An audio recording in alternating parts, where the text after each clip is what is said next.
Madame, monsieur, bonsoir. Merci de nous rejoindre à Canal Algérie. L'actualité aujourd'hui est africaine avec un rendez-vous très attendu, le 28e sommet de l'Union africaine à Addis Abeba. Aujourd'hui et demain, les chefs d'État africains se réunissent et au programme la demande d'adhésion du Maroc à l'Union africaine, élection pour la présidence de la commission de l'UA.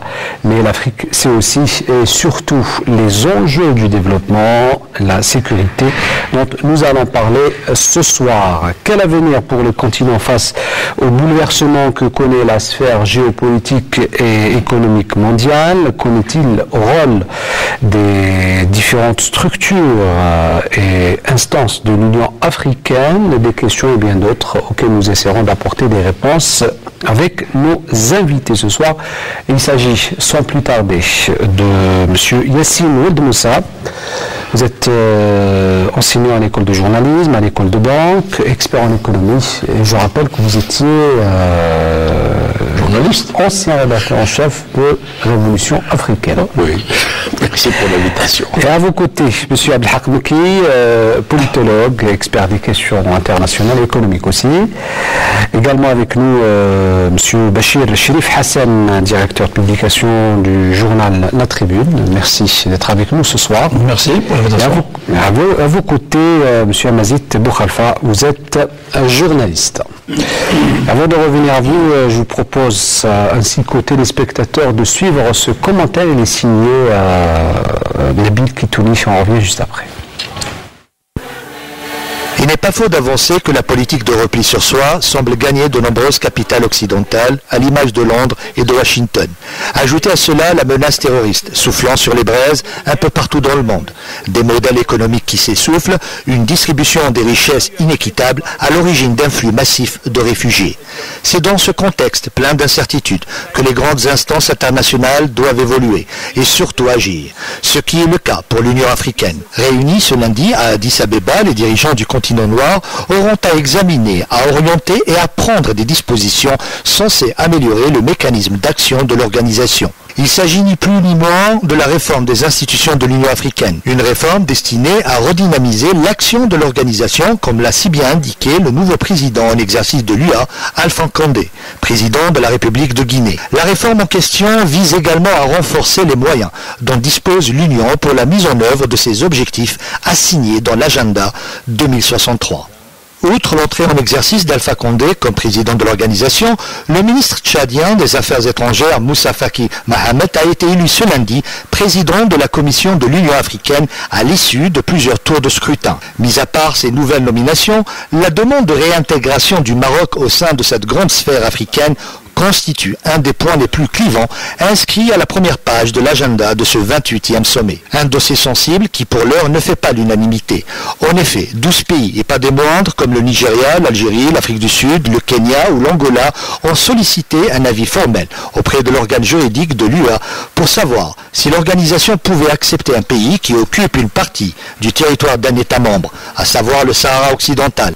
En attendant l'issue, si issue il y a de ce feuilleton juridico-politique, d'autres aspects ont été soulignés par le nouveau président de l'UA. Il s'agit de l'amélioration des conditions de vie des populations, se félicitant au passage du fait que l'Afrique demeure l'un des continents les plus dynamiques, avec un taux de croissance annuel de l'ordre de 5% du PIB. Il a en outre plaidé pour une prise en charge efficace de la jeunesse du continent. Ce 28e sommet de l'UA s'assimile à un rendez-vous d'équilibristes, où les actions et les orientations doivent être judicieusement définies afin d'éviter la fissure. Nous reviendrons tout au long de cette émission sur les différentes décisions prises donc aujourd'hui lors de ce sommet de l'Union africaine. Je rappelle aussi que le président Abdelaziz Bouteflika a été élu vice-président de l'Union africaine. Alors, une 28e session à Mazit Boukhalfa, beaucoup de défis qui interpellent les Africains et la communauté internationale aussi. Alors parmi ces défis, l'inextricable problématique de la pauvreté, la problématique de la sécurité, le terrorisme, le développement. En somme, une question revient aujourd'hui en 2017, quelle est l'image que l'Afrique donne d'elle-même? L'Afrique, ce sommet, ce 28e sommet est très très chargé. On a vu dans le sujet que l'ordre du jour est vraiment très chargé. Et c'est un ordre du jour qui interpelle les sommets précédents de l'Union africaine. Il faut retourner au sommet précédent pour essayer de voir qu'est-ce qui s'est passé, pourquoi est-ce que ça patine encore. Pourquoi avec un taux de croissance quand même qui est appréciable de 5% global, de 5%, il y a des pays qui ont, comme l'Angola ou l'Éthiopie, qui ont des taux de croissance qui sont très appréciables. Pourquoi est-ce que ça ne démarre pas? Pourquoi est-ce que ces pays demeurent encore à la traîne de multitudes ils traînent encore une multitude de problèmes. Pourquoi est-ce que cela est arrivé? Moi je pense que il s'agissait, c'est pour la réforme, c'est-à-dire la création de l'Union africaine, c'est une création qui a été faite, je pense qui a été faite dans il n'y avait pas suffisamment d'instruments pour permettre le démarrage. On parlait du passage de l'OUA à l'Union africaine. Pas suffisamment d'instruments. Ensuite, les tiraillements, les régions, les pays sont les tiraillements de ces pays par d'anciennes puissances colonisatrices, par des problèmes immenses qui se posent au monde, à la planète, et l'Afrique est tout aussi impliquée. Je crois qu'il s'agit pour ce 28e sommet de définitivement poser les termes de la réforme, de cette réforme qui doit, ce n'est pas une réforme de fond, c'est-à-dire les principes. On dit que les principes de fond doivent demeurer les mêmes, mais c'est au niveau du fonctionnement, au niveau des mécanismes du fonctionnement de l'Union africaine. Vous avez évoqué justement la question du colonialisme. Béchir Chérif, ne faut-il pas aujourd'hui attendre justement un peu plus de temps pour voir la maturation de l'Union africaine? Écoutez, moi, je voudrais simplement rappeler que la première réforme qui s'est faite autour de cette institution, elle s'est faite dans la région 99, avec le président de la session en 99, c'était Alger, c'est le président Hamid Bouteflika. Il y a eu 2 ou 3 réformes qui ont été fondamentales. Celle, premièrement, de changer de concept et de norme, de devenir l'Union africaine, et de dire que l'organisation de l'unité africaine est désuète, elle est complètement mise à l'écart. Le gros, il y a eu 2 décisions fantastiques. Celle qui concerne nos amis économistes, la mise en place du NEPAD, avec tous les instruments devant permettre, via le NEPAD, avec les experts, etc., de créer une dynamique économique. Et la deuxième, elle est politique, comment lever la tutelle d'un certain nombre de pays qui, au gré de leurs intérêts, déformer des États, les présidents d'exercice. Il y a une décision qui a été votée ici à Alger, celle de ne jamais plus reconnaître un pays qui était victime d'une tentative de coup d'État. C'est-à-dire, immédiatement, l'Union africaine prenait la décision de rompre les relations diplomatiques et le mettre pratiquement en quarantaine. Et pour revenir, bien sûr, au fondamental, revenir aux élections libres, etc.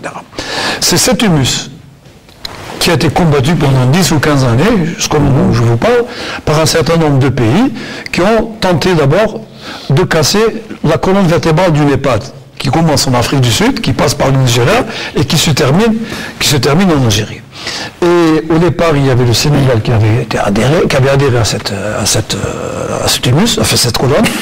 Et donc le NEPAD a résisté tant bien que mal, et a été remis en exergue quand est venue la présidente de l'UA, Madame Zouma, qui a donné une impulsion à l'UA, une impulsion parce qu'elle est d'une matrice révolutionnaire. Président de la Commission. Président de la Commission, et bien sûr avec l'aide de pays importants comme l'Algérie et comme le Nigeria. Reste le problème du financement. Une question sur laquelle nous reviendrons justement, mais justement dans la logique de ce que vous dites, en filigrane, vous avez parlé de l'ancienne présidente de la Commission de l'Union africaine, Madame Zouma, remplacée par le Tchadien Moussa Faki Mahamed. Je voulais terminer sur Madame Zouma parce que même si ça se passe très loin de nous avons quand même des indicateurs, des gens qui nous informent. Et nous, au journal de ce matin, on a fait un large dossier sur cela. Hier soir, la présidente Zuma, dans son exercice, a reçu le ministre des Affaires étrangères, l'impétueux des Affaires étrangères marocain, et le directeur général de la DGDE, c'est-à-dire les services de sécurité. Ils ont essayé de faire, après tout le lobby qui se passe de l'autre côté, avec l'argent qui a été mis par le roi, les avions, les médias, etc., ils ont essayé de faire pression sur la présidente pour bloquer, je pense que vous allez dire tout à l'heure, ce fameux conseil juridique émis comme feuille de route par la présidente de l'Union à la demande des 12 pays africains, dont l'Algérie, le Kenya, et le Nigeria et l'Afrique du Sud, etc. et l'Ouganda surtout. Et ben, je crois que les Marocains qui ont été reçus par Zuma, ils étaient encore dans le musée de la France-Afrique. Ils n'ont pas compris qu'en face d'eux, ils avaient une révolutionnaire, et pas n'importe laquelle, militante de l'ANC, fille de Soweto, qui a combattu âprement la problématique de la colonisation et qui gentiment, mais poliment, mais durement a remis de l'ordre par rapport à sa délégation en disant que si vous, puisqu'on en parlait tout à l'heure, si vous voulez revenir au sein de l'instance, il faut dire à nos téléspectateurs et mettre en exergue ce concept. C'est pas une réintégration, c'est une adhésion qui s'est faite par rapport à la réforme prônée en 99 ici. C'est-à-dire qu'il y a une charte, il y a une feuille de route qu'il faut appliquer. À laquelle le Maroc n'est pas membre fondateur, il faut le rappeler. Alors, justement, un nouveau président de la Commission africaine, la personne du Tchadien, Moussa Faki Mohamed, est-ce que cela peut donner une nouvelle dynamique, notamment concernant l'EHPAD dont parlait Hassan Béchechérif? Écoutez, en fait, je crois qu'il faut d'abord, pour savoir si les hommes peuvent apporter des solutions, c'est qu'il faut faire vraiment un bilan de l'action africaine depuis les indépendances. En fait, je rappelle simplement qu'il y a un excellent livre qui a été écrit par Boutros Ghali Boutros Laïhbou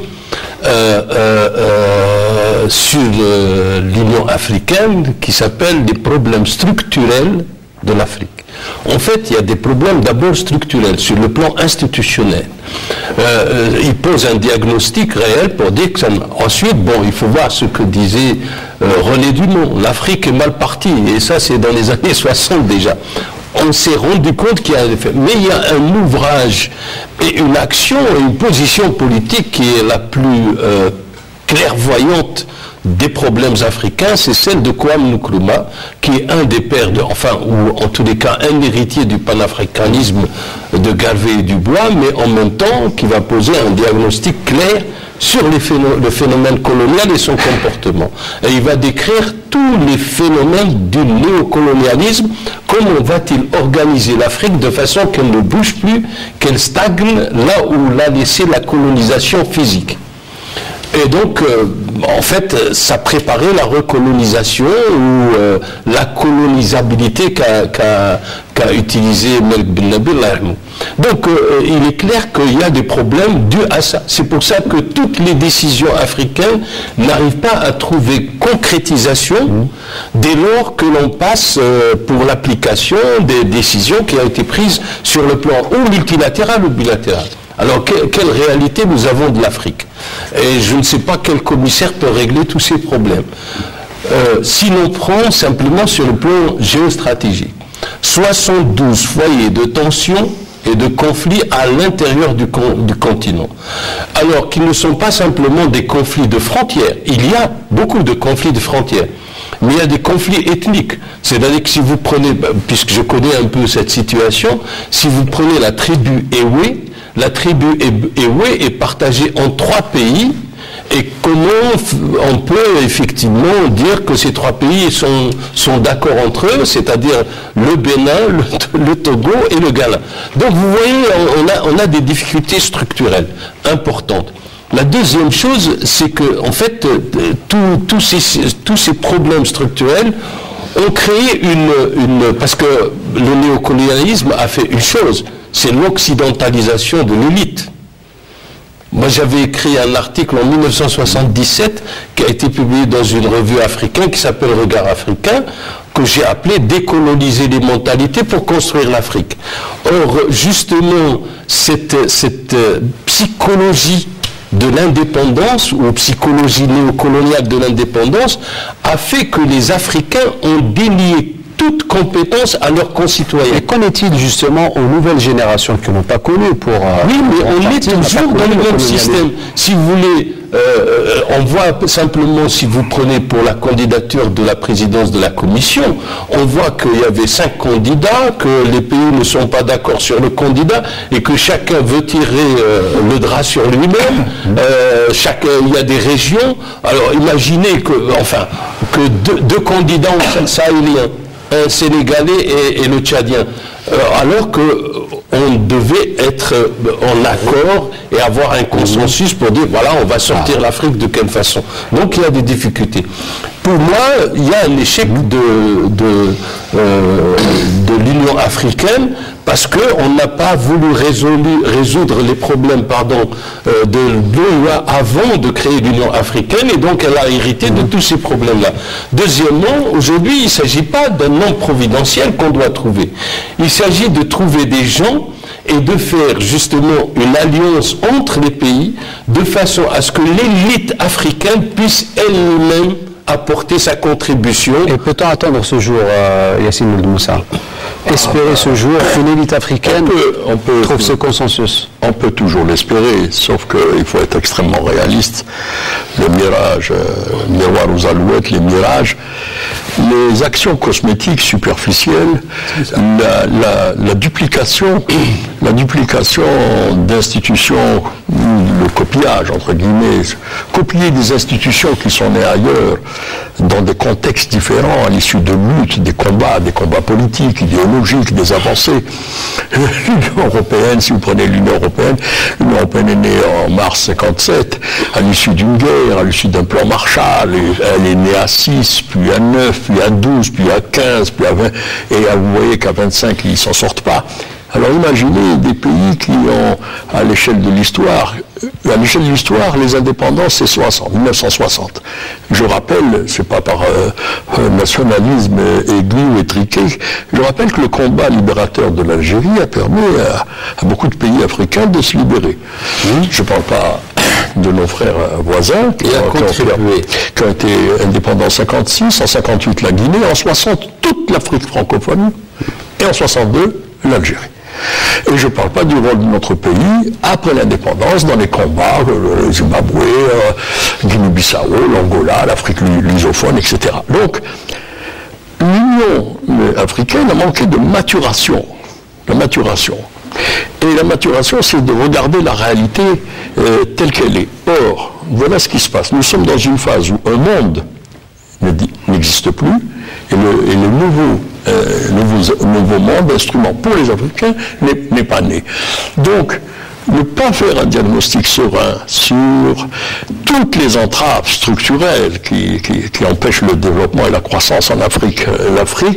La croissance en Afrique, vous savez, toute l'Afrique, c'est la peine, c'est la PIB du Brésil, de la France. Je voulais revenir sur une question. Aujourd'hui, on assiste à une nouvelle donne, celle qui concerne le repli nationaliste. Le repli nationaliste de qui? En Occident. Oui, écoutez, le repli nationaliste en Occident, c'est que là-bas, la croissance, chacun ne veut pas jouer la locomotive aux autres. Alors, sur le plan macro, on attend la Chine, on attend l'Amérique, on attend les pays émergents. On a pris l'Union européenne comme exemple, mais aujourd'hui, l'Union européenne... Le problème, c'est que il y a une forte corrélation entre ce qu'on appelle la démocratie et la croissance. Il n'y a pas de croissance sans démocratie, sans redevabilité. Les conflits territoriaux, les conflits ethniques, le poids de l'informel, le poids des anciens colonisateurs. Quand on parle économie, l'économie est au cœur de la politique. Je rappelle que politique, c'est gestion de la cité, au sens grec. Donc il faut revenir à la base. Alors, je rappelle que l'Afrique, vous savez, c'est un patchwork d'union douanière, d'union monétaire, d'union financière, dans laquelle nous, par exemple, quand on parle de la conquête linguistique, 400 dialectes, etc., mais 2000, et en plus, chaque jour, il y en a qui meurent. Donc tout ça, tout ça n'est pas traité. Permettez-moi de ne pas être du tout d'accord avec vous. Ben, allez-ez-moi. C'est pas le principe. Un instant, on va laisser... Pour rester juste dans ce domaine, c'est-à-dire ce qui empêche le démarrage réel. Très longtemps, l'OUA, en tant qu'organisation de l'unité africaine, s'était nourrie des idéologies et des luttes anticolonialistes. Elles étaient encore fraîches. Aujourd'hui, on se sent très africain quand on est dans l'Africaole d'Addis Abeba. On se sent très africain, on ne se sent pas autre qu'africain. Mais ce qui est étonnant, c'est que au fur et à mesure, c'est-à-dire que ça ne s'est pas renforcé, ce sentiment ne s'est pas renforcé. Il y a beaucoup de membres qui ont reproché à l'OUA d'être idéologisé. On a dit, ouais, il y a trop d'idéologie, il y a trop de ceci, il y a trop de cela. Et on a voulu, justement, alors que c'était une philosophie africaine. On l'a vidé de son essence. On l'a vidé de son essence, on l'a vidé de ce qui lui permettait de vivre. Aujourd'hui, ce n'est pas normal qu'en 1963, seuls 2 pays avaient émis des réserves concernant les frontières héritées de la colonisation. L'Éthiopie, en raison de la question de l'Érythrée, et le Maroc en raison de l'Algérie. La direction d'intention du Maroc a changé, maintenant c'est le Sahara occidental. Le problème érythréen s'est résolu grâce aussi à la médiation de l'Algérie et aux efforts diplomatiques des Algériens. Cela, c'est-à-dire cette philosophie, c'est ce qu'on appelait idéologie, cette philosophie a disparu. Et que reste-t-il du panafricanisme? Dès qu'on parle de région, on revient à la décolonisation, maintenant c'est le développement. Oui. Or, le développement, c'est pas des mots, des discours, c'est des convergences, c'est des synergies organisées. C'est aussi, le développement, ce ne sont pas des chiffres à coller les uns des autres. Non, mais c'est une idée du développement. Oui. C'est également ça aussi. Non, quand ils avaient un but commun, ça les a fédérés. Le but commun, c'était la décolonisation, entre guillemets. Mais quand il a fallu construire le développement et la croissance, les gens, les interférences... Pourquoi vider de son sens? Pourquoi vider de son sens ce panafricanisme? Oui, le panafricanisme, il a besoin de concret. Alors, que reste-t-il? Juste d'un point de vue historique, rapidement, l'idée de l'unité africaine n'est pas née sur le continent africain. Elle est née en Occident, à la fois aux États-Unis, avec le mouvement du panafricanisme. Et on va hériter de cela dès 1960, c'est-à-dire que vous allez avoir une tendance qui est représentée par Kwame Nkrumah, Modibo Keïta, Mohamed Ben Bella, etc., Ahmed Sékou Touré, qui veulent les États-Unis d'Afrique, qui a été une revendication du mouvement panafricain dès 1930 et dès 1925. Et donc, on va vouloir faire de l'unité africaine les États-Unis d'Afrique. Et puis, nous avons la tendance qui est celle de la négritude, avec Senghor, Houphouët-Boigny, qui ont été des ministres dans les gouvernements français et qui vont constituer la tendance d'une Afrique nationale, régionalisée, dans des frontières. Et donc nous avons, depuis la création de l'OUA, nous avons cette confrontation permanente, y compris dans les questions économiques. Preuve en est, c'est qu'aucune intégration économique n'a réussi en Afrique. Je reviens à la charge pour dire que je ne suis pas tout à fait d'accord avec vous. Allez-y, mais c'est bien. Alors, démontre-moi. Pour 2 raisons. La première raison, c'est que l'UMUSLAM, l'âme de l'Union africaine, elle existe. Elle existe à travers 3 pays forts. C'est-à-dire l'Algérie, je répète, le Nigeria et l'Afrique du Sud. Alors expliquez-moi pourquoi subito presto, le Maroc qui a quitté l'OUA en 1984 décide subito presto de venir s'intéresser à la profondeur de l'Afrique. Alors, ça s'explique, hein, s'il te plaît. Ça s'explique. Moi, je vois, quand j'étais 1 ou 2 fois au siège de l'UA, d'abord c'est une ruche bourdonnante, où il y a énormément d'experts de tous les pays, nous en avons plusieurs, Kidesh, etc., etc. Il y a des ateliers qui se déroulent chaque semaine un peu partout en Afrique. Ce que je note aussi, c'est que dans les textes de l'UA, on encourage fortement, sur la politique politique et économique, le concept du bilatéral. Des accords bilatéraux qui puissent prendre en charge, comme tu disais tout à l'heure, les problèmes de bureaucratie, d'union douanière, etc. Et on a même une force commune, militaire. qui est souvent appelé pour trancher des conflits. On va prendre Permets-moi le Comecon existe. Le Comecon. Le Comecon, il existe le Comecon. Oui, avec quelle base? Trump arrive, il va bailler le Comecon en 2 secondes, 3 secondes. Moi, je vois dans le dernier conflit, en Gambie, il y a eu des urnes populaires, où un président gambien a été élu, ce Barrow, et le président en exercice n'a pas voulu quitter. La médiation du départ du président gambien, elle s'est faite sous l'autorité et la tutelle de l'UE. Uniquement de la CEDEAO. Si je ne peux pas terminer, On va le laisser terminer. Bien sûr que c'est la CEDEAO, et bien quand même, il y a eu des médiateurs qui ont eu l'aval de l'UA, c'est-à-dire le président mauritanien et le président de la Guinée équatoriale, si mes souvenirs sont exacts. Alors, expliquez-moi pourquoi le Maroc a fait tout un lobby pour essayer de revenir, donc d'adhérer à l'Union africaine. Je pense que ça s'est fait. Officiellement. Ça s'est fait, mais à la condition de respecter l'acte constitutif, c'est-à-dire de reconnaître tous les pays qui sont autour de la table, c'est-à-dire ils sont 53, lui redevient le 50e État. 55e.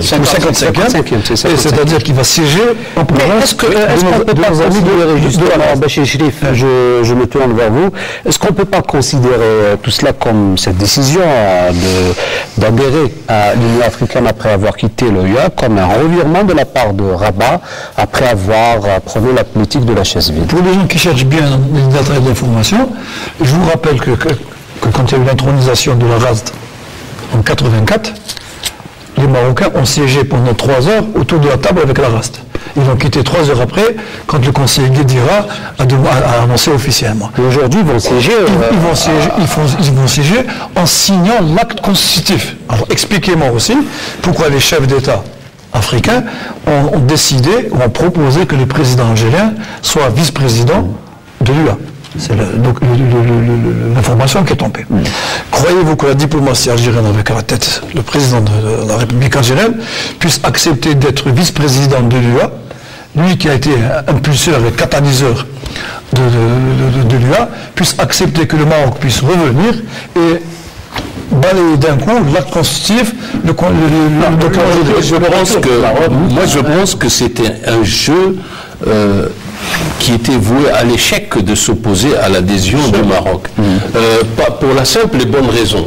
Il y avait et je tiens à dire, d'ailleurs, ça n'a pas été développé. L'Algérie ne s'est pas opposée. L'Algérie s'est pas opposée, l'Algérie. Non, elle ne s'est pas opposée. Elle ne s'est pas opposée.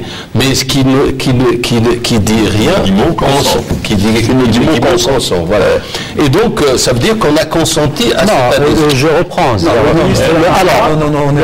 Le Maroc, là, je cite ce que dit M. Lamamra. Le Maroc est le bienvenu au sein de l'Union africaine dès lors qu'il se considère égal en droit et en devoir avec les 54 membres. C'est ça. Mais il y avait un argument solide à opposer au Maroc. Qui était un argument multilatéral aux Africains, qui était celui de la non-reconnaissance de l'intangibilité des frontières héritées de la colonisation. Oui, non, mais il existe. Mais ce que je sais, c'est que le Maroc, dès 1963, a adhéré à la charte de l'UA avec la réserve exclusif sur cet article-là qui est l'article 5. Aujourd'hui, il a ratifié Excusez-moi, non, mais attendez. Non, mais il y a un problème de droit. Il y a un problème de droit et de la continuité dans le droit et dans l'espace et dans le temps. Et donc, effectivement, il y a une nouvelle vision et je pense qu'il y a des conseils. Je suis d'accord avec ce que je lui ai dit dans l'oreille. Le Maroc, comme l'Afrique, ne sont pas des îles. Voilà. Il y a des relations africaines, mais l'instruction d'une puissance. Mais en difficulté, en fait, ça c'est un problème d'ordre politique. Mais il y a le combat aujourd'hui. Une demi-phrase. Nous avons en exclusivité le document du conseil juridique de Mme Zouma. Oui, qu'on avait publié. C'est très bien mis en exergue. Il y a d'abord l'adhésion sur la constitutive et le l'avant-dernier paragraphe, le Maroc s'engage à respecter les résolutions onisiennes quant au référendum au niveau du Sahara occidental. Donc, ils ont signé... Il s'est toujours engagé. Il s'est toujours engagé. Rappelez-vous la colère de James Baker. James Baker, c'est quoi? C'est qu'on a dit oui, ok, nous acceptons le principe d'un référendum pour l'autodétermination.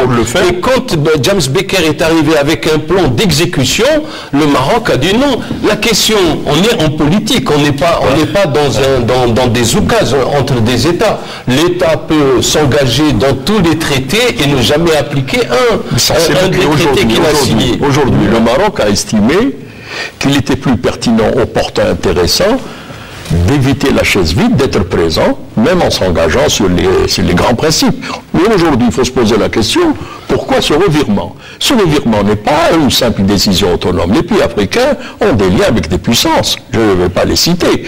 Toute l'Afrique est partagée par des puissances. Toutes les organisations. L'Union africaine, elle a un plan en 2028 pour ce qu'on appelle la CEA, la construction économique africaine. Or, la construction économique africaine a besoin de préalables politiques importants, fondamentaux. Il faut que nous soyons d'accord politiquement, qu'on regarde dans le même sens, qu'on ait les mêmes objectifs, qu'on accepte de mutualiser nos richesses, nos expertises, nos expériences, notre force. C'est en s'unissant qu'on devrait faire. Or, si vous voyez comment est fragmenté l'espace économique africain à cause des fragmentations politiques qui appartiennent à des puissances géoéconomiques, l'Afrique fait partie des enjeux internationaux, la Chine, l'Amérique, la France. Et de la disparité économique. Et de la disparité. Il y a une disparité économique. Si on parle de notre voisin, notre voisin n'est pas venu comme ça, X années après, pour venir. Notre voisin, lui aussi, a des considérations géostratégiques. En face, d'un côté, il a la mer, de l'autre côté, il y a notre pays. Donc c'est naturellement qu'il doit aller vers le sud. D'autre part, une grande partie de son économie appartient à des institutions, des multinationales, des transnationales, des entreprises d'un certain pays, etc. Donc il faut rester extrêmement prudent sur l'autonomie ou la volonté des uns et des autres. C'est-à-dire, il y a toujours ceux, moi j'adore la musique, il y a ceux qui écrivent la composition, il y a ceux qui l'exécutent. Sauf que ceux qui écrivent la composition ne sont pas si apparents que ça. Pour résumer le mal de l'Afrique, savoir. Le mal de l'Afrique, c'est l'indépendance. Je voulais te rappeler, cher ami, qui est perspicace et tu lis très bien, tu as bonne mémoire, que quelques semaines après la disparition du roi Hassan II, dans des conditions douteuses, ça c'est une affaire interne, Brice Basseri, qui était ministre de l'Intérieur, et quel ministre de l'Intérieur, qui a été pratiquement l'homme qui a façonné la problématique de la Manche verte, a, quelques jours avant d'être expulsé militaire de son pays, puisqu'il a passé beaucoup d'années en exil, il est revenu avec les médailles, etc. Il a accordé en exclusivité un interview à un journal algérien. Pas cité, pas lui faire la publicité, et il disait à la fin, je suis marocain, du bout des ongles jusqu'au fin des ongles, mais l'avenir du Maroc viendra de notre voisin, qui s'appelle l'Algérie. Oui, mais l'élément rédhibitoire de cette construction, c'est la question. La question libyenne. Je ne crois pas qu'un président comme M. Museveni à l'Ouganda, où nos amis nigériens et Afrique du Sud, et quand même nos diplomates, vont rester inactifs à partir du moment, pour ceux qui auront la chance de visiter l'Union africaine, dans chaque commission. Donc, en tant qu'on a la présidence de certaines commissions, nous avons des experts qui ont été renforcés par d'autres experts qui ont été élus il y a quelque temps. Je ne crois pas que le Maroc va venir comme ça et balayer d'un trait. Alors, moi je crois, parce qu'il y a plusieurs points. Monsieur Mki, il y a plusieurs points à aborder. Précision, parce que le Maroc, il ne faut pas oublier, le Maroc est membre du comité d'aide au développement de l'OCDE. Et que là-dessus, il y a des stratégies qui se dessinent, etc. Et donc, il est clair que il y a une division internationale ou intra-européenne, intra-OCDE du travail qui fait que le Maroc aujourd'hui doit investir l'Afrique pour justement l'Afrique de l'Ouest pratiquement. Il a investi beaucoup d'argent et que de ce fait, c'est une façon de devenir la chasse gardée régionale. Le gendarme régional. Monsieur Amazit Boukhata vous avez lu les commentaires de Bachir Chérif, s'il vous plaît. Alors, Amazit Boukhata parlait tout à l'heure de ce qui reste du panafricanisme, justement, en parlant de toutes ces lobbying autour de l'adhésion du Maroc au sein de l'Union africaine, avec des dessous dont parlait M. Yassine Ould Moussa. N'est-il pas venu le moment aujourd'hui pour les pays africains de se défaire de cette dépendance de l'ancien colonisateur? C'est tout le programme des anciens colonisateurs. Comment est-ce que je vais me retirer? Comment est-ce que je serai? Comment est-ce que je vais m'émanciper de mes anciennes colonies? Vous savez très bien que et ça c'est un scandale, que les anciens pays colonisés, les pays d'Afrique payent un impôt annuel à la France pour avoir été pour les bienfaits de la France. C'est leur est dans la Banque de France. Et ils ne peuvent prendre que 15%. Exactement. Ils n'ont pas le droit. Leur monnaie dépend. Donc, lorsque la dépendance est à ce point, que veut dire l'Union africaine dans ce cas? Que veut dire le NEPAD dans ce cas? Que veut dire les grands programmes, les grands projets de ces grands africanistes, des Nkrumah, des Modibo Keïta, des Sékou Touré et autres, de Ben Bella?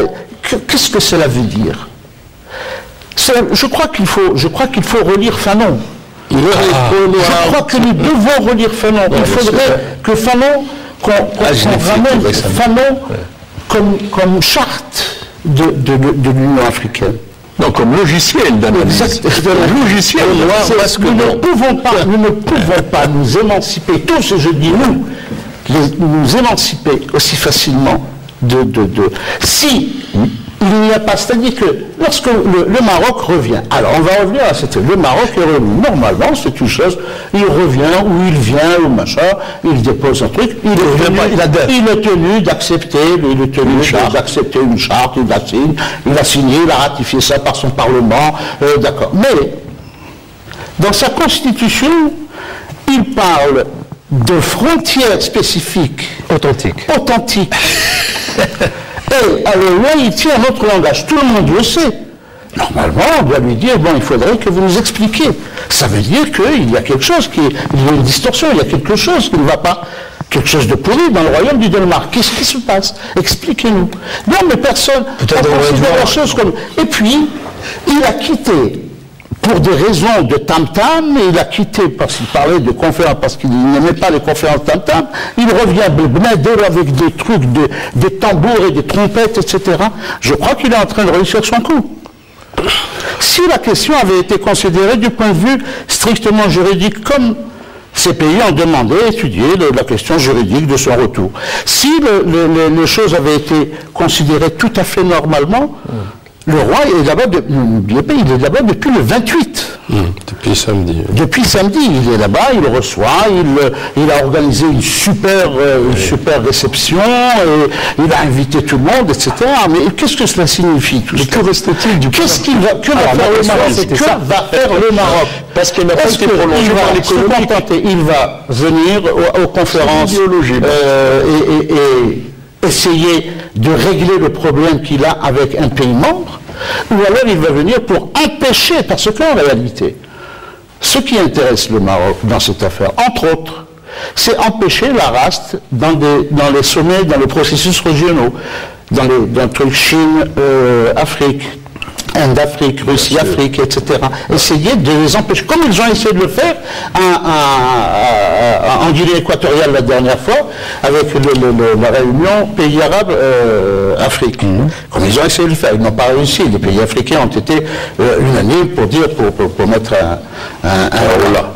Mais jusqu'à quand ça va durer? Parce qu'à chaque fois, le problème va se poser. Il me semble que je te laisse pas, excuse-moi. Allez-y, Michel. Moi, on a l'impression de présenter le Maroc comme un gros ogre à la Trump. Non, pas du tout. Le Maroc, il est dans sa visibilité poétique, mais en face, il y a quand même des pays. Il y a au moins un pays qui s'appelle l'Algérie, et qui a une diplomatie, et qui a un président qui sait ce qu'il fait au niveau africain. Il n'a pas accepté d'être vice-président comme ça.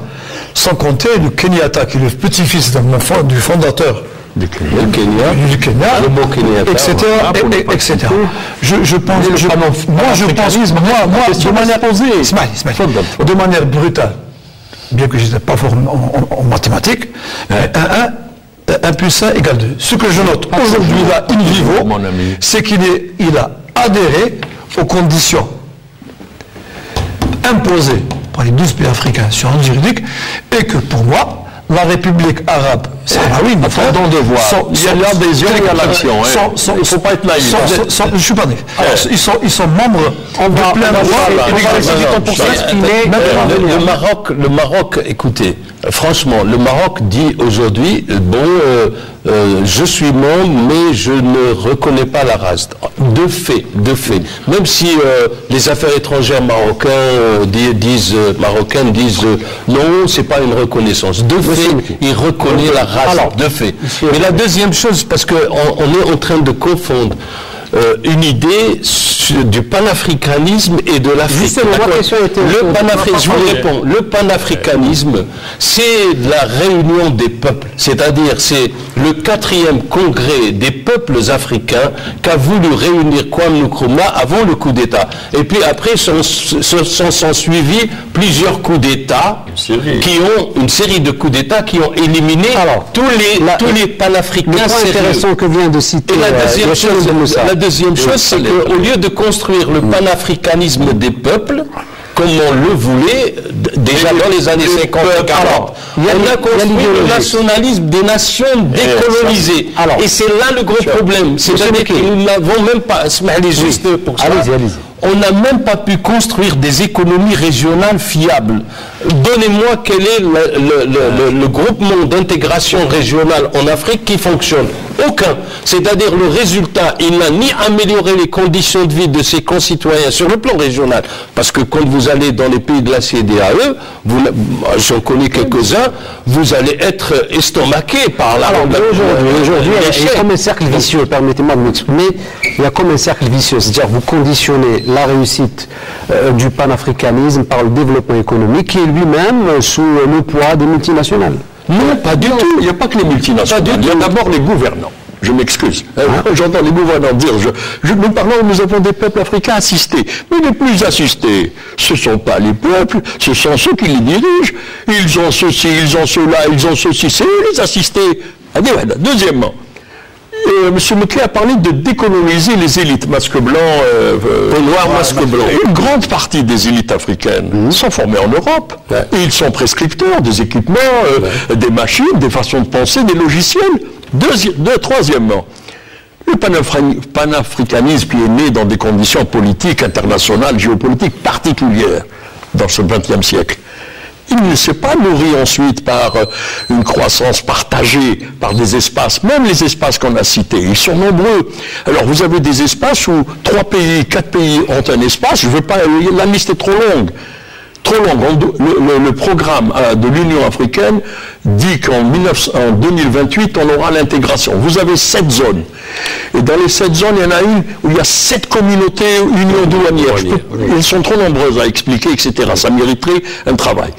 Mais si vous saviez comment qu'il y a des interprétations, c'est-à-dire je suis membre de la CEDEAO, en même temps je suis membre d'une autre organisation, etc. Le panafricain a besoin. Les Africains ont besoin de logement, ont besoin d'emploi, ont besoin d'investissement, ont besoin de technologie. Ils ont un problème dans le système éducatif, ils ont un problème de l'informel. Ils ne participent, ils exportent 1% de nos produits agricoles. Ils exportent 80% de scolarisation. 80%, c'est des matières premières dont ils ne sont pas, et ils ne sont pas membres. Je rappelle le combat de notre pays, puisque tu me parles de souvenirs. Notre pays s'est battu pour qu'il y ait un échange égal entre une tonne de gaz, une tonne de pétrole, une tonne de manganèse, une tonne de cobalt, avec un tracteur ou une machine, etc. Ces éléments, parce que la croissance, lorsqu'elle est partagée, lorsqu'il y a une success story, les peuples adhèrent. Mais les peuples ne peuvent pas se nourrir de slogans. Lorsqu'ils voient, eux, c'est le quotidien. Les peuples, quand vous savez qu'il y a des régions d'Afrique qui, malheureusement, sont souvent liées à l'aide européenne pour des pompes photovoltaïques, pour mettre en valeur un peu d'agriculture ouvrière, hydraulique, etc. Et quand vous savez, le PIB de l'Afrique, c'est 2000 milliards de dollars. Il aurait pu, tous les pays africains, en termes de capacité, ont les moyens de passer à ce qu'on appelle les pays à revenus intermédiaires. Mais quand vous voyez la gestion de leur gouvernement, l'absence de redevabilité... Alors, justement, je voulais commenter une ça, c'est un problème politique. Alors, il y a aussi le problème économique. Je voulais commenter, avoir votre avis sur une réforme introduite pour les pays africains qui concerne la taxe de 0,2% sur les importations. C'est quand même un pas en avant pour s'affranchir de ce poids de... Oui, ça ressemble un peu à la taxe Tobin pour financer les... Vous savez, pour que cette taxe fonctionne, il faudrait, que le commerce intra-africain soit important, alors que le commerce intra-afriquin, comme le commerce intra-maghrébin ou intra-arabe, est très très faible. Deuxièmement, même pas, et il faudrait qu'il y ait, que tous ces flux, toutes ces transactions soient transparentes. Si vous avez de l'informel, vous ne pouvez pas faire une taxe sur quelque chose qui n'existe pas. Mais enfin, il y a l'intention. Mais à force de faire des intentions, vous savez, le chemin du paradis est pavé de bonnes intentions. Et souvent, vous créez quoi? Vous créez une attente, l'attente est trop importante et ça crée la déception. Les peuples africains sont en attente d'une croissance minimum. Il faudrait quelques mesures simplement. Qu'est-ce qui empêche? Vous avez des régions très riches et des peuples très pauvres. Ça n'a aucune explication morale, économique, idéologique, etc. Seulement, les puissances, les combats, les enjeux. Et quelle est la responsabilité de cette communauté internationale? D'abord, la responsabilité des Africains. Il ne faut pas remettre sur les autres. Quand vous savez, je vais prendre un exemple. Vous prenez les Chinois. Les Chinois ont eu une période d'expansion économique. Il y a eu un réchauffement, maintenant ils se tassent, les salaires montent, ils ont besoin de ressources naturelles. Les Américains ont besoin de ressources naturelles, les Européens ont besoin de ressources naturelles. C'est le plus grand réservoir de ressources naturelles, de matières premières, etc. Cobalt, manganèse, zinc, or, c'est 60%, 40% de l'or, etc. Je n'ai pas le temps de dire tous ces chiffres. Qu'est-ce qu'il vous disait, un Chinois? Qu'est-ce qu'il lui vient? Il vient vous dire, qu'est-ce que vous voulez? Une université, un théâtre, un stade, un hôpital, je vous le fais. Mais le manganèse, c'est pour moi. Le cobalt, c'est pour moi. Le cuivre, c'est pour moi. La barite, c'est pour moi.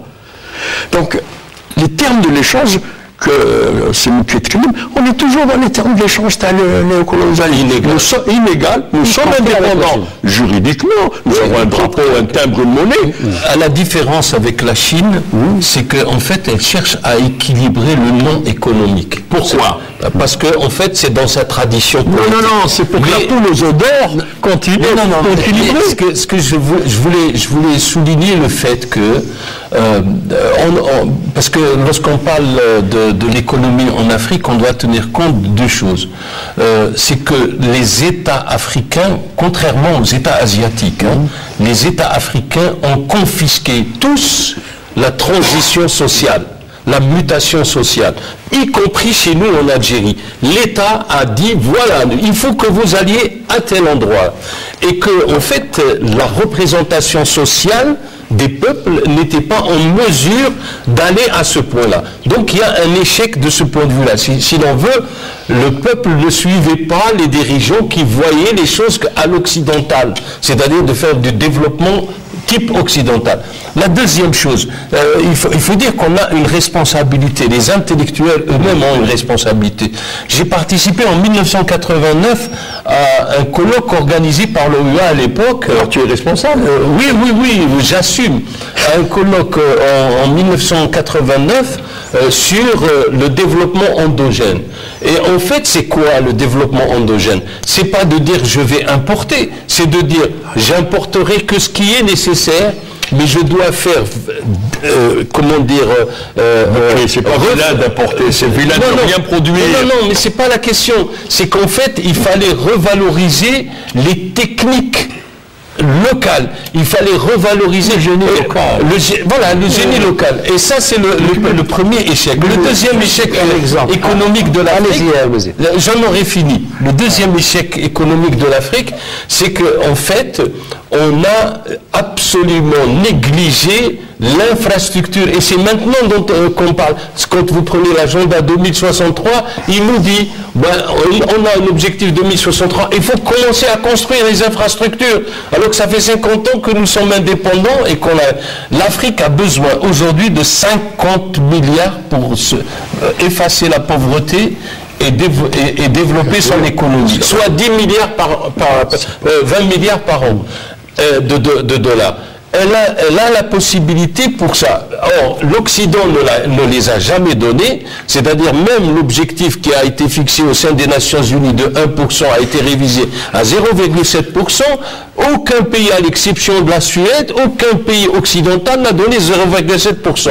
J'entendais hier Benoît Hamon dire si je suis élu président, nous donnons 0,7% du PIB. Donc vous voyez, on a un gros problème parce qu'on a compté sur l'Occident au lieu que de compter sur ses excusez-moi, moi je vais être un peu dur et je vais être un peu plus. Allez-y. Les débats, c'est fait pour ça. Voilà, moi j'étais l'impression d'être dans un débat de France 24. France 24, je vais être un peu dur. Moi, c'est je ne parle pas de vous. Je parle de ce que j'ai écouté tout à l'heure à France 24. Ah, ouais. Pas de vous. Je vous passe cet affront quand même. Mais ça, c'est sous-estimer quand même la montée des élites en Afrique. Laissez-moi terminer. Je vous ai écouté, moi. C'est pas terminé. C'est sous-estimer la montée des élites en Afrique. C'est sous-estimer la volonté populaire des différents pays qui ont été votés pour renverser des régimes de dictature, et c'est sous-estimer aussi la fin de non-recevoir de puissances tutélaires comme la France dans un certain nombre de pays où ils ont voulu, par exemple, imposer leurs candidats, comme le Bénin, maintenant, l'ex-Dahomey, où je vois ce qui se passe au Ghana. Moi, quand je lis ce qui se passe ailleurs, ce qui se passe au Ghana, il y a une émergence au Ghana, il y a une émergence en Ouganda, il y a une émergence en Afrique du Sud, malgré la crise. Malgré la crise, le Mozambique, je vois, moi, le Niger, je vois le Tchad, je regarde les télévisions, j'entends les débats, je lis leurs journaux. C'est des pays qui sont en train d'émerger sur le plan économique, sur le plan des infrastructures. Moi, j'ai été visiter un ou deux pays comme ça. Sur un passage, j'étais étonné. Il y a 54 pays. Oui, mais j'ai été étonné. 55, je crois que j'étais clair sur France 24. Il n'y a pas eu de... Je fais un mouche avec des amis. Non,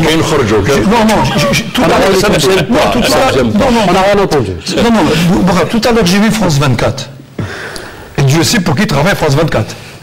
Et Dieu sait pour qui travaille Figaro, etc. En incrustation, réintégration du Maroc. C'est normal, tu reviens encore. Bien sûr, ce qui m'intéresse, c'est le débat. Sur le débat qui m'intéresse, c'est le Maroc et l'Algérie. C'est ça qui m'intéresse. On parle d'Afrique maintenant. Pour moi, l'Afrique, je te dis, il y a des pays qui sont en train d'exploser sur le plan économique. Il y a des pays qui sont cités en exemple sur le mode de gouvernance. Il y a des pays qui sont en train, peut-être, vu la problématique de la gouvernance, comme la Guinée, sans citer Guinée, Équatoriale, etc. Peut mieux faire. Alors, il peut mieux faire par rapport à la crise qui touche aussi l'Afrique. J'ai suivi. Allez-y, on va laisser Amazit, s'il vous plaît. Rebondir sur ce que vous disiez tout à l'heure en ce qui concerne les termes de l'échange, l'inégalité des termes de l'échange. Ce n'est pas une anecdote, c'est un responsable africain, il y a 3 ans, qui m'a raconté.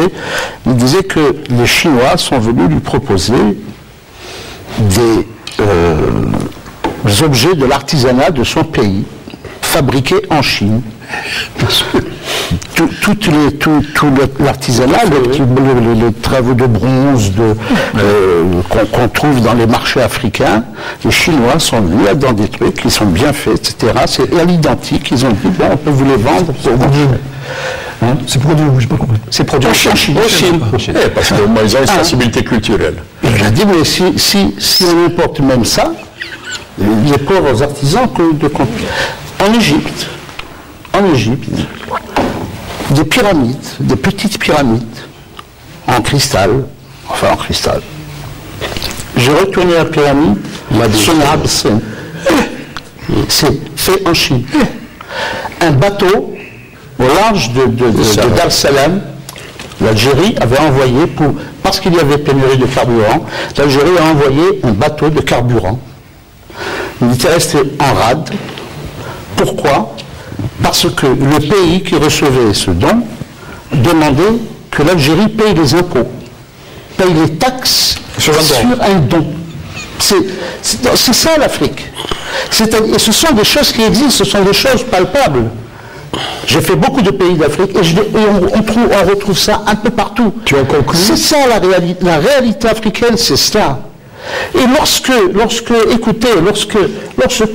un chef d'État européen, ancien colonisateur, se rend, il va à Dakar et il nie à l'Afrique le droit de l'existence historique, le droit d'appartenance à l'histoire universelle, et ça résume. Il le dit dans le pays, dans des pays parmi les plus la région la plus cultivée, la plus emblématique de Dakar.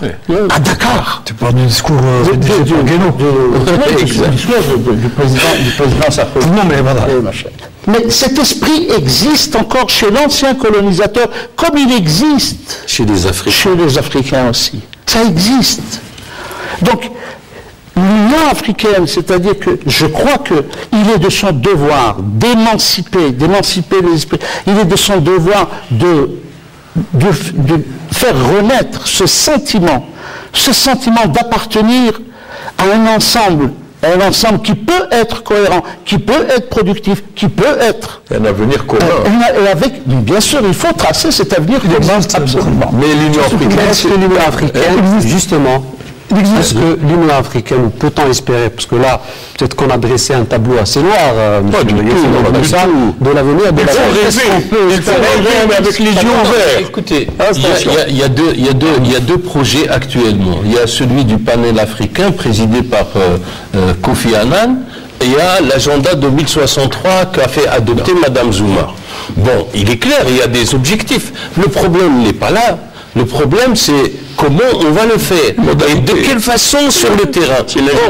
On va se rendre compte que depuis l'existence de l'OUA, on a une litanie, c'est-à-dire c'est une rhétorique qui revient régulièrement au sein de l'OUA et que la réalité des pays ne change pas. Parce qu'on parle de l'Éthiopie. Moi, j'étais sidéré en écoutant la semaine dernière l'interview du Premier ministre éthiopien, qui me dit, mais non, moi, Israël, je commerce avec elle et je vais, etc.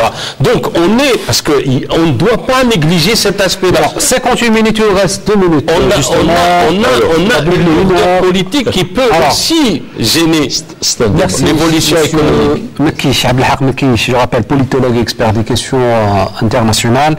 Merci à vous également, Yassine Ould Moussa, enseignant en école de journalisme, supérieur de journalisme, économiste.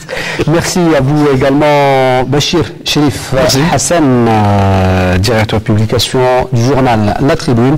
Et merci à vous également, Anazit Boukhalfa, journaliste. Merci à vous également, madame, monsieur, de nous avoir suivis, en espérant vous retrouver la semaine prochaine pour un nouveau sujet à aborder dans Questions d'actu. Passez une excellente soirée et au revoir.